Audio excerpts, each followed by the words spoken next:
ఏపీలో మున్సిపల్ ఎన్నికల పోలింగ్ కొనసాగుతోంది. అనంతపురం జిల్లాలో పుట్టపర్తి నగర పంచాయతీ ఎన్నికకు అన్ని ఏర్పాట్లను పకడ్బందీగా అధికార యంత్రాంగం పూర్తి చేశారు. Puttaparthi municipal commissioner Sivarama Reddy polling ప్రక్రియను సజావుగా నిర్వహించేందుకు సన్నాహాలు చేశారు. పుట్టపర్తి నగర పంచాయతీలో 20 వార్డులకు 52 మంది కౌన్సిలర్ అభ్యర్థులు బరిలో నిలిచారు.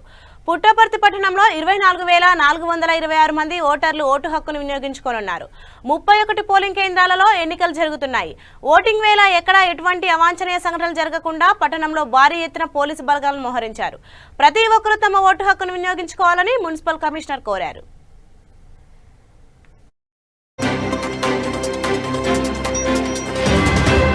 రాష్ట్ర స్థాయిలో మున్సిపల్ ఎన్నికల్లో భాగంగా మన పుట్టపర్తి పట్టణంలో రేపు ఉదయం 7 గంటల నుంచి సాయంత్రం 5 గంటల వరకు ఎన్నికల ప్రక్రియ ప్రారంభమవుతుంది.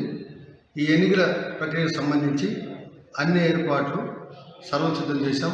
ఈరోజు చెన్నపల్లి జడ్పీ హై స్కూల్లో, అదేవిధంగా పోలీసు సిబ్బంది వచ్చేసి 186 మంది, పోలీసు శాఖ వారి నుంచి 150 మంది, అదేవిధంగా మున్సిపల్ సిబ్బంది వచ్చేసి 200 మంది పైగా అందరూ కూడా విధి నిర్వహణలో పాల్పంచుకుంటున్నారు. అదేవిధంగా ఈ పట్టణంలో 31 పోలింగ్ బూతులు ఏర్పాటు చేయబడ్డాయి. ఆ 31 పోలింగ్ బూతుల్లో 7 బూతులు మాత్రం అందరూ కోరుకుంటున్నాం.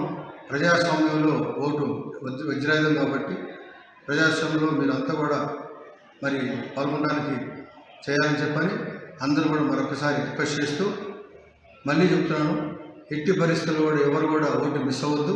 ఉదయాన్నే 7 గంటల నుంచి సాయంకాలం దాకా ఉంటుంది. ఏ విధమైన మీకు ఇబ్బంది లేదు. ఫ్రీ పోలింగ్ జరుగుతూ ఉంది. అంతా కూడా ఎక్కడ కూడా ఏ విధమైన ఇబ్బంది లేకుండా అన్ని ఏర్పాట్లు సమగ్ర స్థాయిలో ఏర్పాటు చేయడం జరిగింది. కాబట్టి దయచేసి అందరూ కూడా మీరు ఓటుకు వినియోగించాలని చెప్పని మరొకసారి మనం చేసుకుంటూ